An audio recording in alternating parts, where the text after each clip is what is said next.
Hello everyone, good evening. We are here to talk about the swivel knife.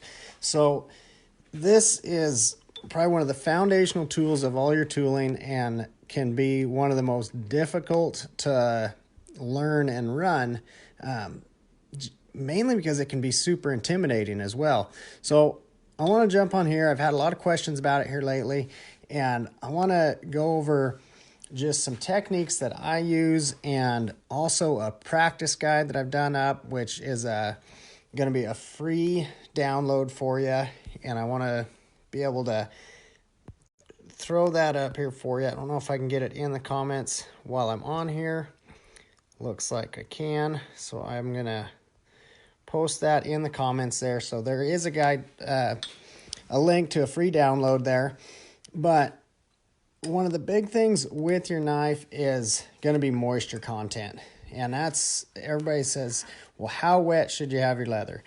You know, not getting into a full casing technique, meaning you wet your leather down, put it in a plastic bag, you can leave it sit for overnight or put it in the fridge. There's lots of different techniques out there when it comes to casing leather.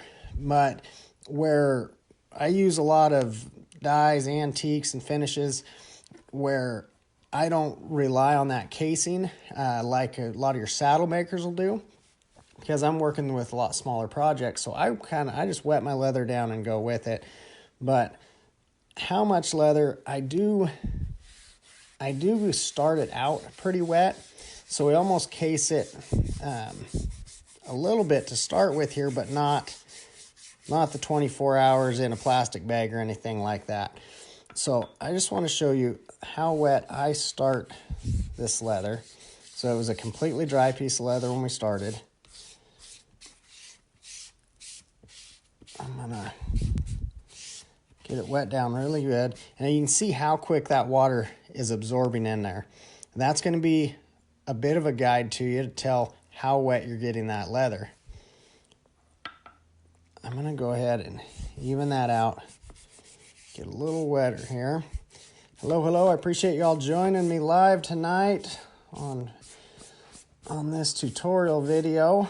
If you have any questions as we're going along, be sure to shoot them out. Hopefully I will be able to address as many of those as I can while we're live. And if I don't get to something when it's live, I will come back and try to address those one-on-one in the comments later on. Okay, now to our knife. What am I using for a knife? I've used several different knives. The one I am currently using that I seem to like a lot is this leather wrangler's knife. I've also used my Barry King knife for a long time. I really like that as well. I use the same setup with my Barry King, which is a 3/8 barrel and a 1/4 inch blade. That's personal preference. You're gonna get your own feel for what you like on there, but that's what I use. Right, wrong, or indifferent, that's what I'm going to be using. Now, I keep a little duller blade than most people, so this is where I will differ a little bit. I'm not super good at keeping things sharp, is probably why I learned to adapt to that, but I do recommend having you a strop, which here I just use the rough side of a piece of leather and have some rouge on there, which is just a sharpening compound or a polishing compound. And when you do that, really watch the angle of your blade, because we want to keep that same consistent angle as what's on there. I don't want to be dragging along and rolling that blade up, because that'll actually roll the tip of that blade off and work against you rather than for you. So we want to keep that consistent angle as we drag along there. Drag that down, then I'll flip that blade over and we'll drag back the other way. Again, watching to keep that consistent angle there. Now, it doesn't take much. That's just more of a maintenance thing as opposed to really sharpening. I am not the one to talk to when it comes to sharpening on the stones and things like that. That's I'm not even going to get into that because I am not good at that. So I will keep within my wheelhouse here and not try to tell you about how to sharpen those. But as far as I go with maintenance, stropping occasionally will keep that polished up and running pretty smooth. Now, you can see that color is coming back to our leather, and the feel of it is going to be something that you're going to learn over time and as you start carving. I'm going to put just a little bit more moisture on here to get started with. As you can see the difference in color there, and it's still sucking that in pretty quick. So when I first start a project, I will do this, kind of wet that 2 or 3 times, and that's as much casing as I do. And then it'll just be maintenance as I go. If I feel my leather starting to get too dry, then I'll add a little bit of water on the top of it there. But with the smaller projects, that's going to get me by really well. So the comment that I put on there where I added the link, this is the practice guide we're going to use. Very simple, nothing too fancy or out of the ordinary, but it's a guide that we'll want to get started with. And I'm going to go and transfer these lines with my stylus. Now I just printed this off on paper and then taped over it with the clear packing tape front and back. And that's how I transfer all my patterns. Like if you're going to print any of the patterns out of the book or off the pattern packs, that's how I recommend doing that, unless you transfer it onto the clear tracing film, which works great too.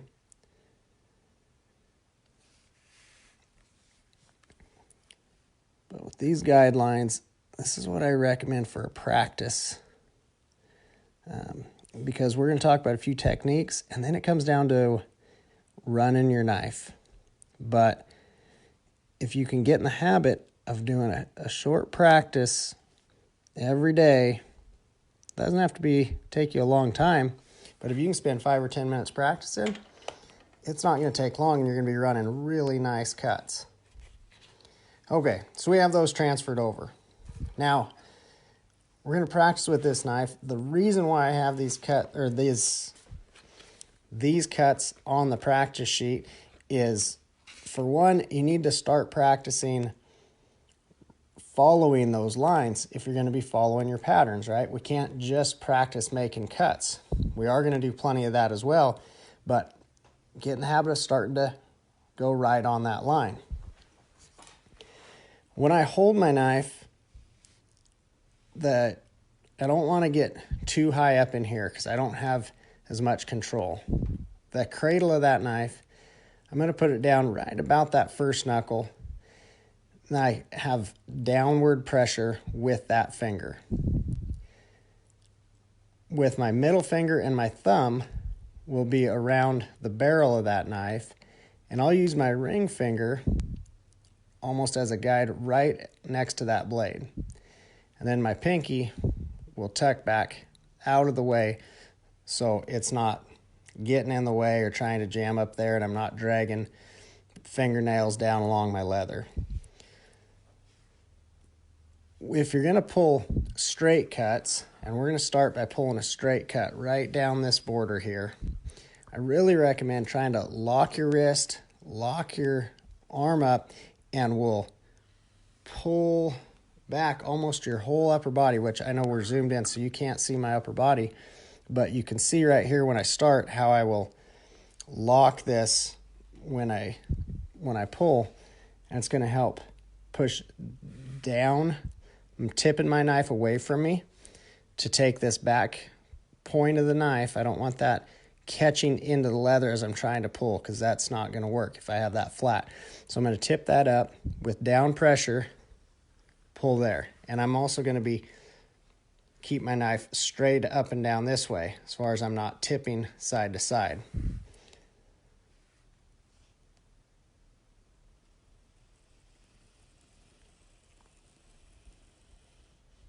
Okay, so practice making you a nice straight cut. Even better, you make it parallel to your border instead of running off to the edge. But when you're working around a camera, you kind of don't watch for that. But anyways, it's a nice smooth cut. I'm not trying to make my way down there. I'm also not recutting in that same line. All right, now when I come around my corners, I'm always wanting to be pulling towards me. I don't want to push that knife away. The reason I don't like to do that is because I can't see where that's going. All I'm looking at is where I've been. I want to be able to watch that knife as it comes around and watch my line and watch where you're going, right? That's why the windshield of the car is a lot bigger than the rear view mirror, because it's more important where you're going than where you've been. So I'm going to put that knife down, bring that right around, following my line, and watching the angle that I'm holding that knife at. I don't want to tip that way out as I'm coming around there. And that can be the tendency for a lot of people when they're getting started, is they want to see that line and they feel like by holding that straight up and down, your hand's blocking it. Well, if you have to bend your head down there, you're kind of be crunched down a little bit, but get to where you can see, but make sure that knife blade is straight up and down so you're not getting the big undercuts there. There'll be some times where it'll turn a little bit as you're coming around your corners, but if you get too much, I'll show you here where it'll get a really deep undercut. So if I tip that too much there, you'll start creating that lip that can pull up. See if I can get that to where it'll focus in. See how that lip kind of pulls up by having the undercut? We don't want that. So I'm going to come back to my top, so I'm pulling around towards me to make this circle.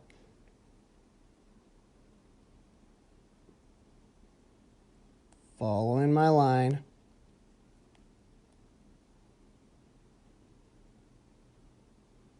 Meet those up. Okay. Now we're going to work our way down, starting deep. Now that we're not making that full circle, when I come to these lines, I want to start my cut deep, and then I'll fade that out as I come towards the tip of that. So I'm going to start deep. I'm turning my elbows coming out here to where I can really be pulling that knife around as I come around.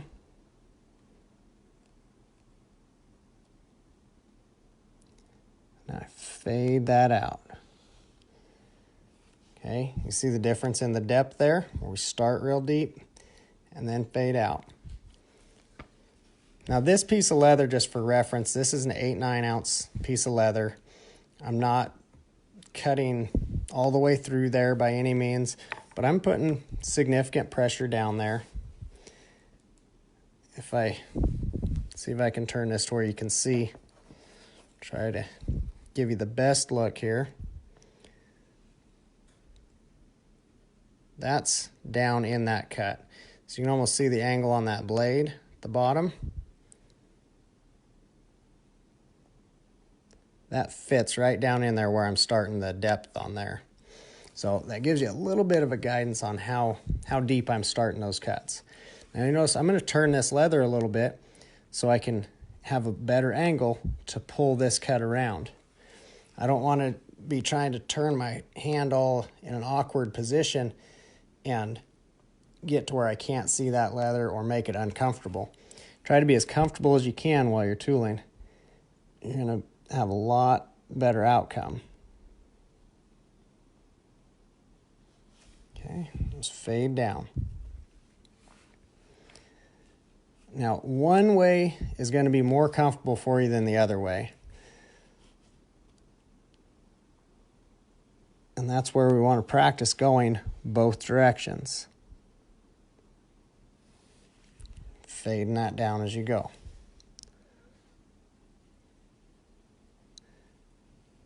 Now we're going to build on these cuts here in just a minute.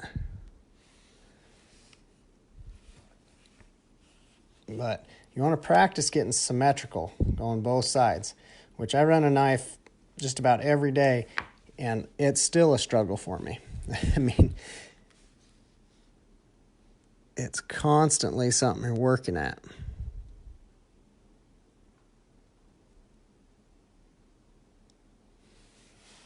Okay, I'll turn that a little bit.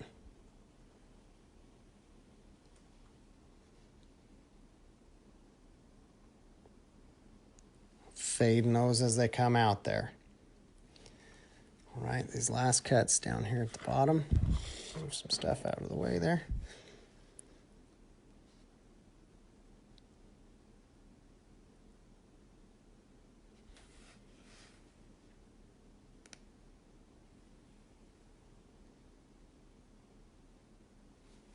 Okay, starting deep and fading those cuts as you go. Now, if these were lines that you were beveling, by fading them out when you cut it, makes it that much easier to fade your lines out when you bevel. Now, let's talk about building in here. Okay, when I build these cuts, I'm going to stack some more cuts on the insides. I'm watching for a few things here. I'm doing the same thing as we did to start with as far as starting deep and fading out, but I'm going to fade right down here, and I'm going to start looking. See the width that we have here?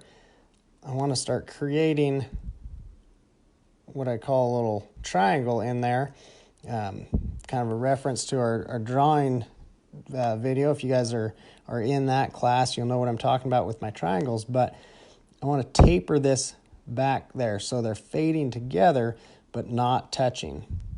Okay, so we're going to pretend there's a line right down here that they're going to fade to but not cross.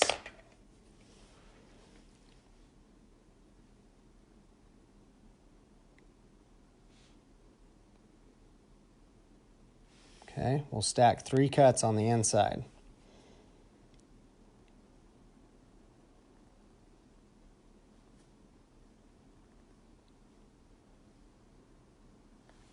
Trying to look and make them symmetrical as you go.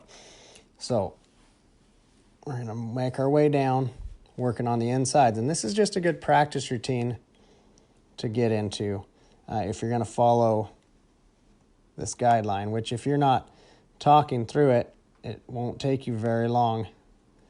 So you could just spend 5 minutes running some cuts every day, and it would drastically improve your knife work in the matter of a very short time.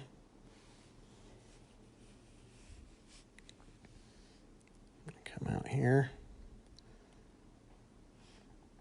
Same thing. We're starting deep, fading those lines out.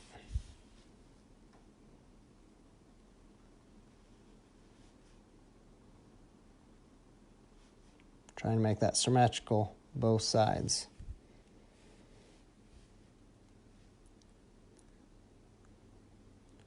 Now this is going to be really good practice for not only running your knife for doing your initial cuts, but if you'll notice, these start stacking in together and making really good makings of decorative cuts as well. Okay, now we'll go back up to the top, and we're going to stack them on the outside now as well and build those coming back to the inside. Here I'm going to start close to that one, fade out a little bit, and come back around.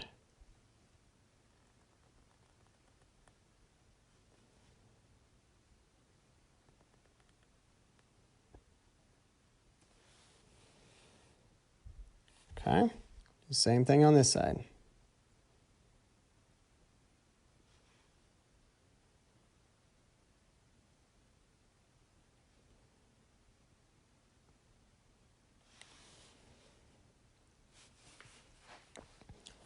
Now we're going to come around on the outside of these cuts as well and build those all the way down there.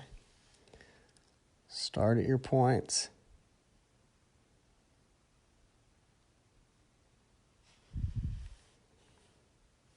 Around. back in, fading back in. Okay.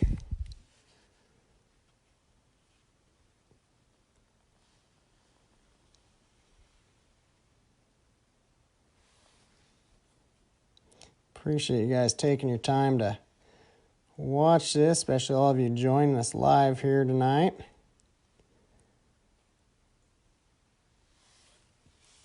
If you know somebody that could benefit from some knife practice, be sure and tag them in this and share that out.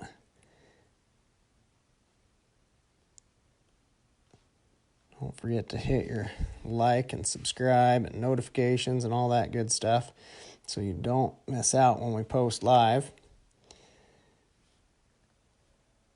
And if you're catching this replay on YouTube, be sure to check us out on the Facebook page, 23+. Okay. Look at that, building that outside there. Thank you guys for the encouragement. I love seeing all the thumbs up and the hearts. Lets me know you guys are finding value in what we're doing. I'm going to come on this inside here, and we'll build right down.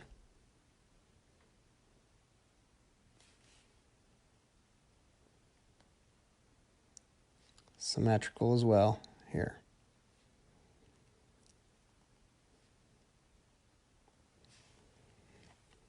All right. So there you have stacking different cuts in there. Again, all stems from very basic little pattern sheet that you can print off there. I put a link to it in the comments, and that is a free download that's available to you. But it's a question I get a lot about swivel knife stuff, so I wanted to come on here, talk about it a little bit, and provide you with that foundation for a practice thing to start with. Another thing we can do too is now start working on building some circles inside of your big circle. Now, circles can be super tough, but here I'm kind of challenging myself to watch my distance with that circle, just to eyeball that around there, trying to keep my same distance.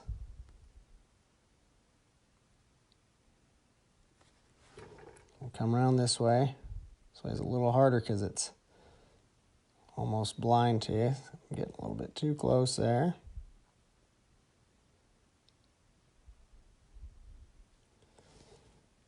Okay, so don't feel too bad. I got a little bit of an oval going on in there. So there's an idea for you to practice. Again, if you just sat down and did those cuts, it's not going to take you very long. But if you follow that practice sheet every day, in no time, your knife work is going to improve drastically. But anytime you have a little scrap piece of leather, don't be afraid just to sit there and freehand some stuff too. You'll get to where those little C's and S's that we talked about in the drawing course, those are great practices, not only for your drawing, but for your knife work as well. Run those down there, and then you can follow the same guidelines as we just did with all these cuts. Stack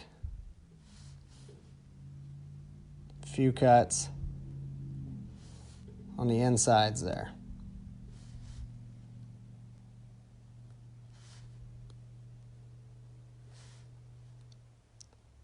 You get to run that enough and it's going to get second nature to you. Fading them out, starting deep, working your way right down there.